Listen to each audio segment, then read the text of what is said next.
তোমার বাপ একটা বেঈমান, তুমিও একটা বেঈমান।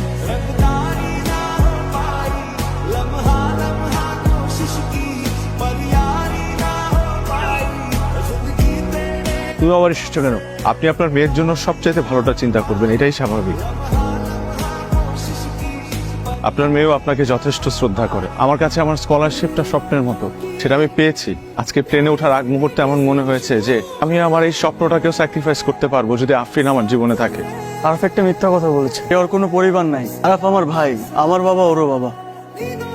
আরাফের মতো সম্পর্কের মূল্য আর কেউ বুঝে না। বাবা, তোমার কাছে কিছু চেয়ে পাইনি, এমনটা কখনো হয় না।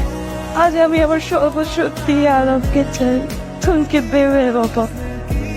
আমার মেয়েকে কোনোদিন কষ্ট দেবে না, ওকে ছেড়ে কোথাও যাবে না।